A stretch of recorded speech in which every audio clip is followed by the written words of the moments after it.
Groovers. How's it going? Happy Wednesday. Happy November 15th. It's a beautiful day in Los Angeles. It was kind of overcast today, but now it's lovely and blue skies as the sun is getting ready to set. I'm still not used to the spring forward, fall back thing. And it's getting darker earlier. When you wake up, it's darker. It's just dark in general, which if you're grieving, kind of reflects your mood. I'm going to give people a few minutes to join in, but wanted to take care of, as they call in the biz, housekeeping. Just wanted to let you guys know that Good to Go departure files are on sale. They are available on my website and on goodtogopeace.org. And if you want some in time for Christmas, because it is a beautiful gift, and I'm joking, but I'm serious, then order them soon, because I send them out media mail because it's educational material, and it takes a little bit longer. And for some reason, in October, a lot of departure files that I sent out took a million years to get there, and it should only, according to the post office, the United States Post Office, should take 8 to 10 days. That was not the case. So anyway, if you want to order your departure file, not only for you, but for your loved ones, go to goodtogopeace.org and order those jiffy quick for the holidays. How's it going? November 1st, I just instantly was just like, now that Halloween's over, that means the holidays. They're coming, whether you like it or not. Whether you're grieving or not, they're coming. And man, do I feel for all the moms and dads with families out there who are, you know, have no choice but to just make it all happen during the holidays. You guys have the toughest jobs ever. But then if you're grieving on top of that, it's so hard. So I want to know how you guys are coping.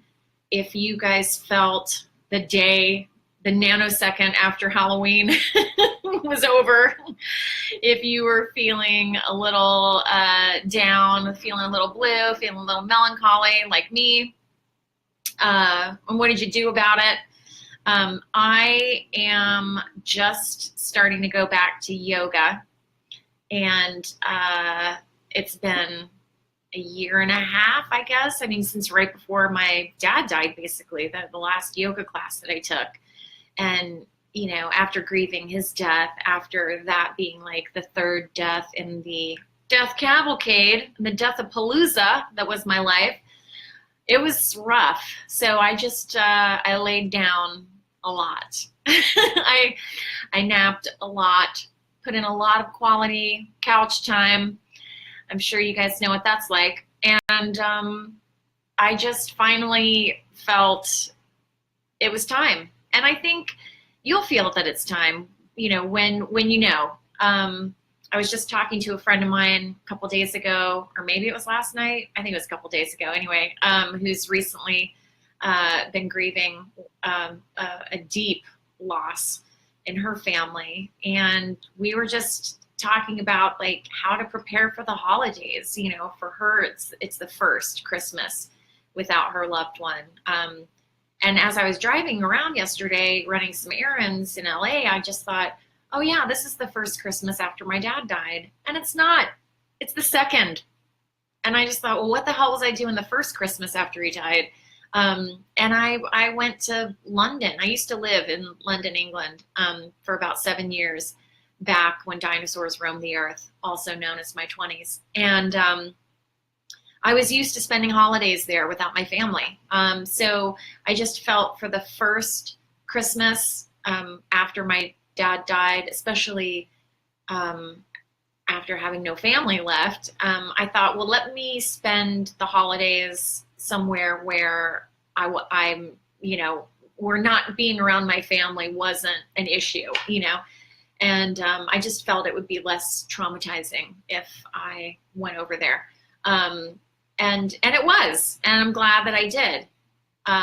Of course, hilariously, I got really sick. So I had the flu at Christmas Eve, Christmas, all up until New Year's. So I was basically out of commission in London for a week, just laying there with my foreign cough medicines that I didn't understand, wishing that there was a Walgreens around the corner for me. And just ended up like watching a lot of TV. And luckily they had some American Christmas shows on, you know, like a couple of Andy Williams Christmas shows, which to me are just so my mom and my dad and my childhood. And I just felt all the feelings, you know, but I've also felt an incredible amount of relief after the holidays were over in January. I just thought, okay, that's over now, and we can try to get back on track. I almost said back on crack, because I felt like I was on crack. I was so griefy and just like a grief zombie, basically. And you're fuzzy thinking, and it's intense. But I just wanted to know, what are you guys doing this year? I mean, God, there's so many options. You can either just kind of power through it with a smile on your face and pretend that nothing's different or wrong. Hi, Mead. Am I pronouncing your name right? Is it just Mead? Because I know you've tuned in a couple other times, and I've probably mispronounced your name too. But you say this will be the first year due to your mom's health that you will have to do everything, trying to stay positive. Meredith. Okay. I'll call you Meredith. That's a tough one, you know, especially when it's all down to you to kind of make it all happen. Ugh. Especially without support.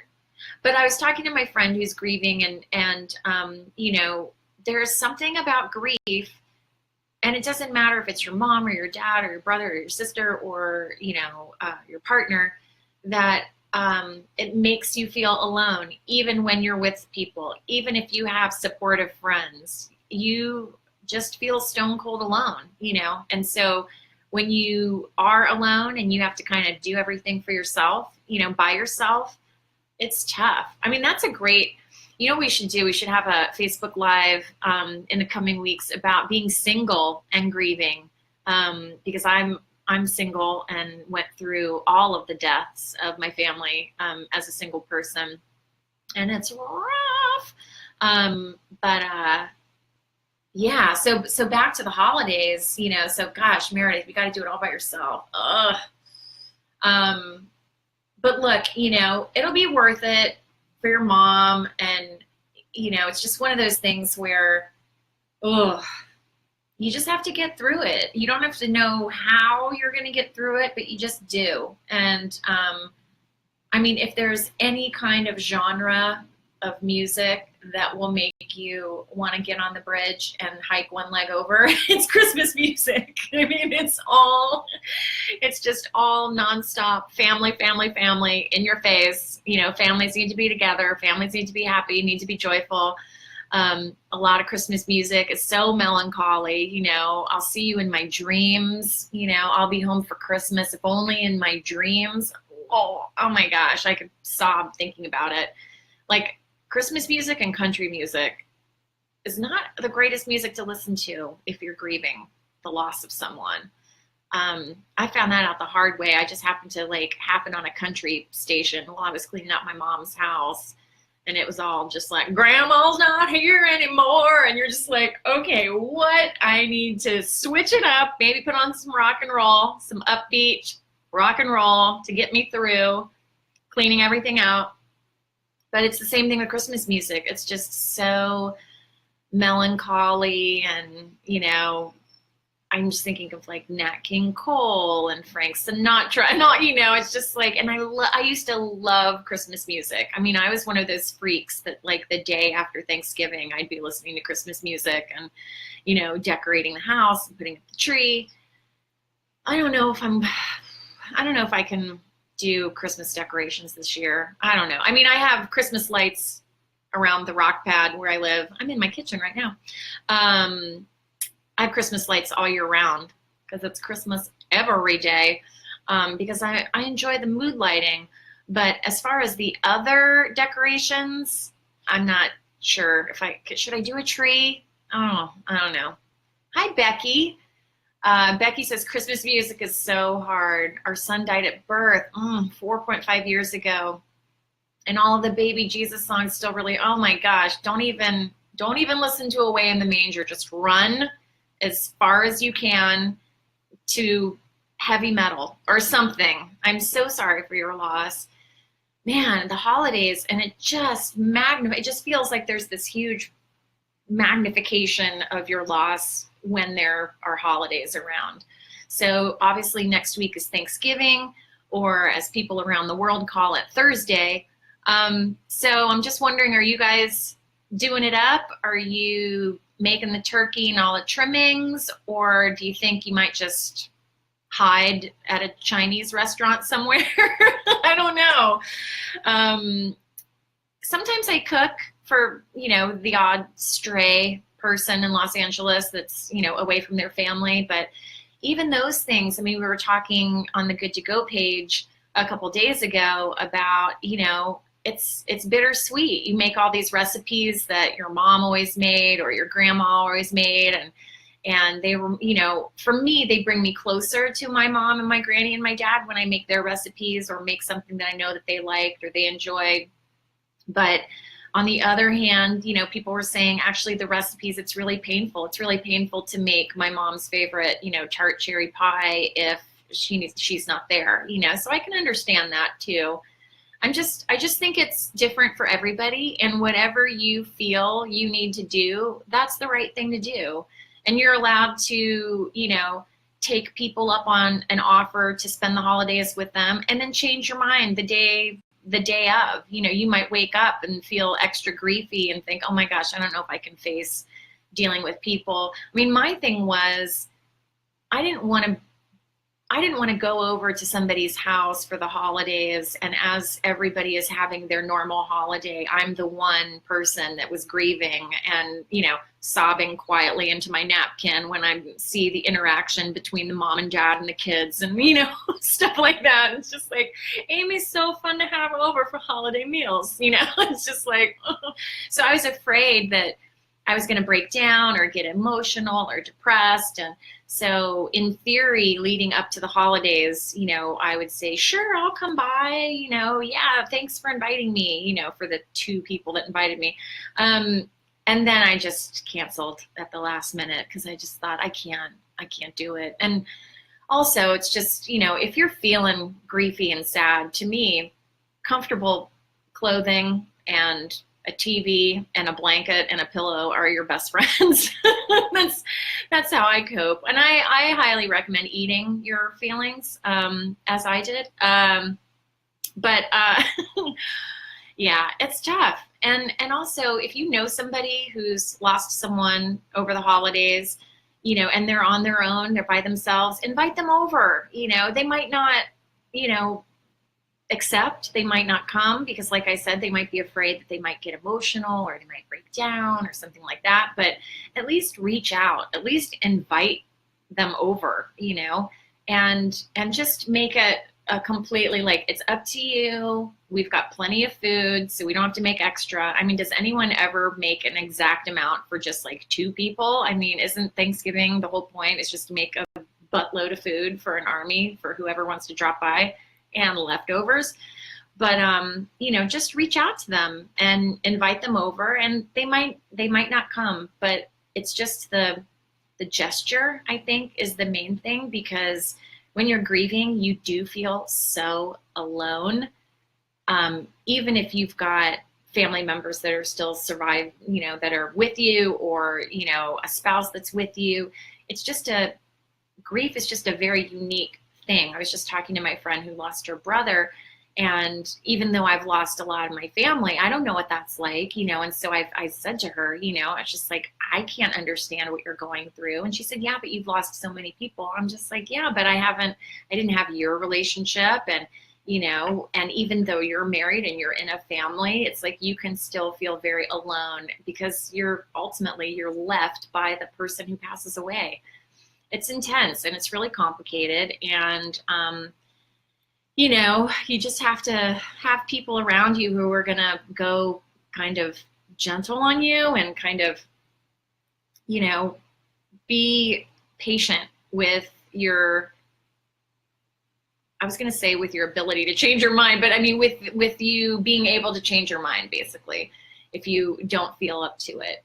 Hi, Kate Anderson. We're just talking about spending the holidays when you're grieving and whether or not you are going to go ahead and try to carry on traditions or if you're going to make new ones. I mean, I wish I was rich because part of me just wants to go to Maui just from like tomorrow until January 2nd. You know, I just, then just be completely somewhere different.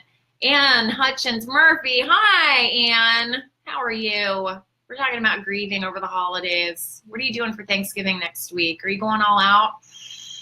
Oh, it's a lot. Hi, Alex. She goes, eat those feelings, girl. Sending all the love from old Blighty. So, Alex, you're up late. We were just talking about, I spent last Christmas in London because I lived there for 6 years. And I also spent many Thanksgivings there when I lived there. And I actually went and did an American Thanksgiving meal with a couple American friends of mine a few years in a row. Went to Partridge's in Sloane Square in London because that was the only place where you could find American canned goods. And then my poor mom, she had to send me like canned pumpkin for pies and things like that because it was so expensive to buy them in the UK. I just said, Mom, I know it's expensive to ship them, but it's cheaper. So she sent me all the ingredients. But man, that is a rite of passage once you kind of make your first holiday meal without your mom or your family around to help you. Hi, Kate, again. So yeah, I mean, you can either try to carry on the traditions that you've had before or make new ones, and then incorporate your deceased loved one in the new traditions, you know, whether that's, you could, you know, bring a candle, like a white candle and, you know, light that and just think about them. Or, you know, I know a lot of people during Thanksgiving, they go around the table and say what they're thankful for, you know, maybe have a tribute to your loved one. And, you know, sure, it's probably going to be emotional, especially if that person's been a mainstay of the family and, you know, that space at the table does seem, you know, really traumatizing and empty. But, you know, if you can't talk about the people that you loved and you can't cry about the people that you loved and that you miss them, what can you cry about? I mean, geez, you know, don't hold back. Just everybody's feeling it. But, you know, a lot of people don't like to kind of show how they're feeling. And I don't see any harm in that. I say feel all the feelings. And of course, stuff all the faces with any food while you're eating your feelings. But, you know, you could go to a restaurant if you don't feel up for the whole thing. I mean, I know so many moms and dads out there who are cooking and baking and then cleaning the house and then running all of the errands. I mean, do you know how many trips it takes for a Thanksgiving dinner to go to the grocery store? Oh, a lot. And I was going to bake one of my mom's tart cherry pies for next week, and they didn't have any of the ingredients. So I think I'm just going to make a gingerbread. But a friend of mine, Christina, offered for me to come over to her place for Thanksgiving. She's having a pre-Thanksgiving Thanksgiving because she's going out of town. So Tuesday night, I'm going to bake a gingerbread with my mom's recipe. And it's homemade whipped cream with a little bit of Bailey's or maybe a little bit of Kahlua in there. And that is delish. So I'm going to take that. And then on actual Thanksgiving, I'm just going to go out to eat with my friend and her parents, her dad and her stepmom. And she's lost her mom, so she, you know, understands how it is. And she actually reached out and said, hey, I just want to make sure that you've got somewhere to go on Thanksgiving, which, you know, not a lot of people have done. So I definitely encourage you guys, if you know someone who's grieving or who's lost someone, to, you know, invite them over for the holidays. Meredith says she usually takes her daughters to the movies after dinner. That's a good idea too. I mean, yeah, you could just have, you know, a movie night and that'll be your new thing. Anne Marie says, I haven't celebrated Easter since 1987. Is it something in particular about Easter, or yeah, I mean, and that's another thing too. Even when, I've been single, and I used to call my dad who was single and my mom who was single and my granny who was, widowed, so she was by herself, and call everybody on holidays, and we'd all be kind of spending it separately in various states. And I said, it's just a day. Christmas is a Sunday. Thanksgiving is a Thursday. There are people all over the world that don't celebrate the holidays we celebrate. It was just, oh, Anne Marie says she found your brother Easter morning. Yeah, I mean, how could you celebrate Easter after something like that, Ugh. And the holidays, I mean, Anne Marie, what do you do for the holidays, as far as like Christmas and Thanksgiving and stuff go? Ugh. Yeah, it's hard. I mean, I've heard that some people actually like continue the traditions. They think we're not going to stop, just because, we had a loved one who died. We're just going to keep going, and, we're just going to keep having those traditions. And, that's all right too. It's just kind of whatever you feel. And I mean, I feel like if you're lucky, you've got 0 to, let's say, 95, that's your lifespan, and then you lose someone kind of right around there. And then you think, well, I've got all of these holidays left, but I already celebrated all the holidays past. So I kind of don't think 1 or 2 Christmases or 1 or 2 Thanksgivings, or, in Anne Marie's case, over 20 Easters or so. It's okay if that just kind of goes by the wayside, And also, when they're talking about Christmas in your heart and things like that, I mean, it is really, if you're breathing and you're upright and you're healthy, it's Christmas every day. It's a holiday every day that you're healthy and that you're able to live independently, So that's my Christmas now. I feel like, I also feel like Christmas is really a lot about kids too. And so I don't have kids happily by choice. And so, when I was a kid, I was so into Christmas, and those were amazing memories. My mom went all out. I mean, talk about decking the halls. She decked the halls. She spiked the drinks and, baked all the cookies. I've got an amazing butter cookie recipe. Actually, I'll share some recipes on the Good to Go page. My mom has an amazing pie crust recipe. It's called the Never Fail Pie Crust, and it has never failed me. And I think it was from her Betty Crocker cookbook. So I'll definitely share that because it's super easy to make crust from scratch. I know people who don't cook or bake are just like, no way. It's so easy. So I'll put the recipe up in the coming days. Alex says, yeah, I love that. So true about Christmas being every day, being happy and healthy. It's true, and it makes me feel better instead of having this pressure to have like a big Christmas or a big New Year's. I mean, New Year's has always been a downer for me anyway, just because of the unrealistic expectations that New Year's is going to be the best start of something amazing. And, you're going to meet a man and you're going to do this. And you end up just like, your feet hurt from high heels all night. You can't get a taxi home, the best New Year's Eves that I've had have been either at house parties, just at friends, or I've gone to a concert. If there's a concert on New Year's Eve, it just lifts all of the pressure to have to go anywhere, be anything, and have it be like the most magical night. Anne says, a toast. Yes, it's going to be hard this first Thanksgiving without Mom. The tradition I hope to continue is the New Year's Eve with her cabbage rolls. Yes. God, isn't it crazy how we feel so close to our loved ones through food and the recipes that they made, Oh, I'll think of Sally and her cabbage rolls on New Year's. But yeah, that's another thing you could do. You could just give a toast to that person, and you could go around the table when you're talking about what you're feeling grateful for. Share a memory, a favorite memory that you have of a loved one, or favorite holidays past that you spent, I was just telling my friend, I remember I kind of boycotted my mom's Thanksgiving one year because she invited this really cranky, annoying old aunt that was really negative. And then I was just like, I don't want to go over to your place and have Thanksgiving be a downer because Aunt Margie's there, They're like, oh, I'm going to hang out with Dad, because they divorced when I was really young. So Dad and I couldn't cook. I was in high school. Dad wasn't a big cooker, and nor was I at that time. I mean, I baked a lot because I loved baking, but so I think we got like a frozen turkey breast and stovetop. I mean, everything was from a can, basically. It was stovetop stuffing from a box, gravy from a jar, sweet potatoes from a can, green beans from a can, which I don't poo-poo it. I mean, I love me some Thanksgiving from a can, especially those like vinegary green beans that have probably been in the can since World War II, and yet they're delicious. In fact, I jokingly had kind of a trailer court Thanksgiving a few years back, and I was just like, it's all coming from a can, and it's gonna taste like when I grew up.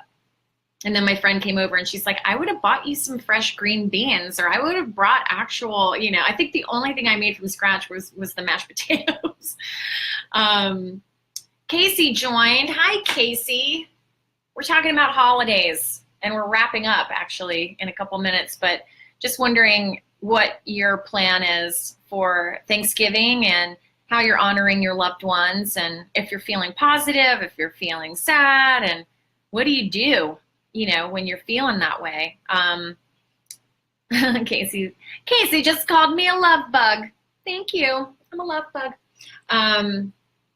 Yeah, so I don't know what I'm going to do for Christmas. I really don't. I mean, I wish I could just get on a magic carpet ride and just, float over Hawaii somewhere.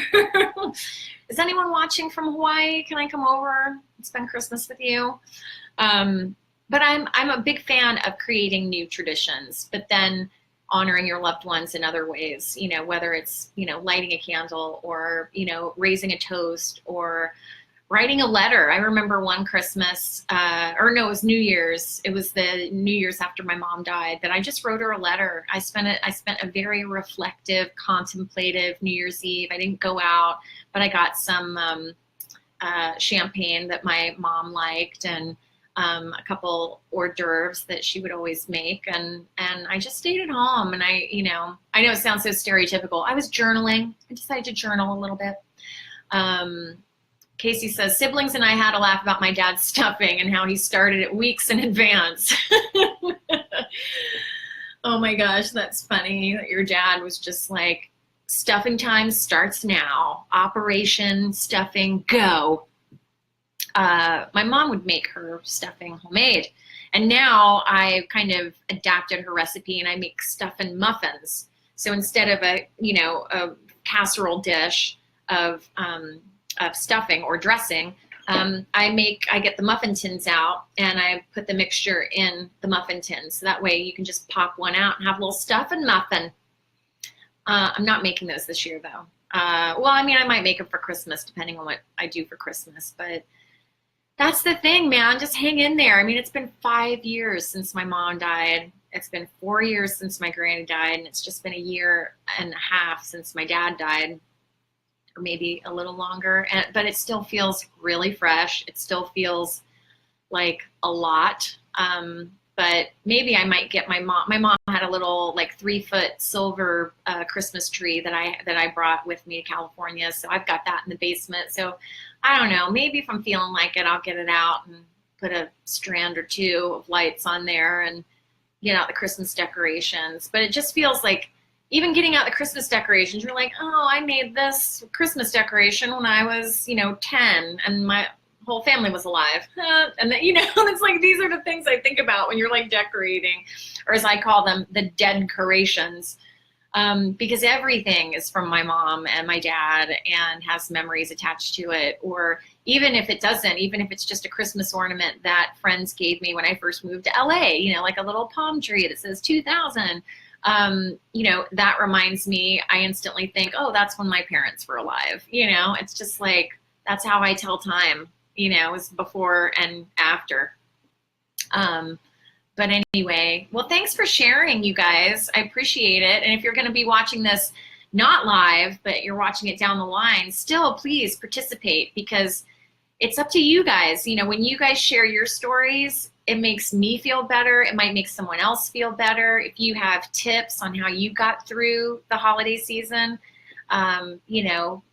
share them, because I mean, I'm still wondering how to get through it, and I've gotten through 5 of them, somehow. So I just know that they're rough, and just know that I'm sending out my love to you guys, and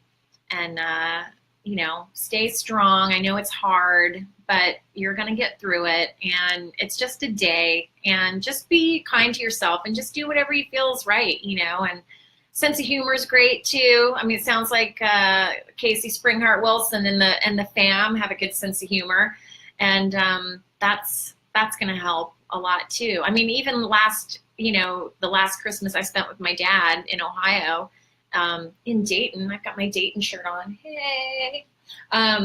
He said, why don't you come to Ohio and spend the last Christmas that I'm going to be alive? I mean, he was healthy, but he was just saying that, and of course I'm just like, well, LA is 75 degrees and sunny and great. I don't really want to go to Ohio in the polar vortex, but I'm so glad that I did, because it turned out it was the last Christmas I spent with him. But we had a great, great time. It was really, really lovely, and we spent it with really good friends. And I'm really glad that I went. So anyway, we're going to be talking more about this, because obviously the holidays are tough. So I'm here for you. We're going to get through it. I'm going to be posting tons of articles and stuff on the Good to Go Facebook page. Some resources on, if you're feeling a little too down, what to do. You can follow me on Instagram and Twitter at Good to Go Peace. I've been posting more on Instagram. I rarely post on Twitter, but I'm getting better about it. So literally have you and your friends come visit me, come follow me on Instagram. And I just hope you guys get through it. I'm going to be here with you. So we'll get through it together. It'll be January before you know it. Fingers crossed. And Anne, I'm sending so much love out to you and your family. And I will absolutely have a drink in Sally's name for sure. There's a beer cooling in the fridge as we speak. It's 4:30. The sun's setting a little early. It's a little early for beer, for a little cocktail. But with dinner, I will be thinking of Sally. And, really quickly, Dana. Hi, Dana in Kentucky. Dana says, Thanksgiving's always hard because my mom was such a good cook and dressing was her specialty. Your cousin always cooked a big turkey. And the one question at our Thanksgiving table was, wonder how big Martha's turkey is this year. That and lava hot mincemeat pie that only your dad liked. That is so funny. Alex says it's 1 a.m. somewhere in the world. That's right. I mean, it's midnight in England, so that's beer o'clock, right? Why not? I just discovered this new beer. It's like grapefruit. Oh, hang on. I will show it to you. This is the beauty of Facebook Live. Boom. Is it Stiegel or Stiegel? I don't know. But it's a beer with fruit soda, and it's like candy. It's like candy drink. It is delicious, because I don't really like the taste of beer, but with a little grapefruit treat in it. I tell you what, I'm really ready for the holidays now. I'm like, hey, happy holidays, pull my finger. No, anyway. Well, thanks for tuning in, you guys. Next week, let's see, it'll be the day after the pre-Thanksgiving Thanksgiving meal. So and then it'll be the day before Thanksgiving. So I might go live from my friend's place. Spoiler alert. Her name is Christina Kuzmich.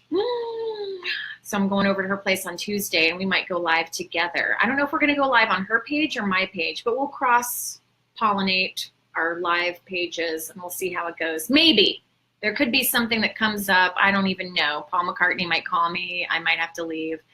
But as far as I know, I'm going over to Christina, so you can check us out, and we'll give you the pre-Thanksgiving rundown. We're going to have Thanksgiving before all of you guys have your Thanksgiving, so we'll tell you how it went, and hopefully my gingerbread will turn out okay and not very dry. But sending love to Meredith and Dana and Anne and Katie and Casey and everybody that shared their stories, and Alex in the UK. I really appreciate it. And just remember that, and Becky, as long as you're happy and healthy, it's a holiday, you know what I mean? And don't put too much pressure on yourself to go crazy over the holidays. Self-care is a big, term that a lot of grief therapists, you know, encourage. So anyway, love you guys, and I will see you next week. Yeah, the day before Thanksgiving, next Wednesday. So have a great weekend. Try not to run around too much. Get your advanced planning done. Order your departure files, and I'll see you next week. All right, bye. Take care.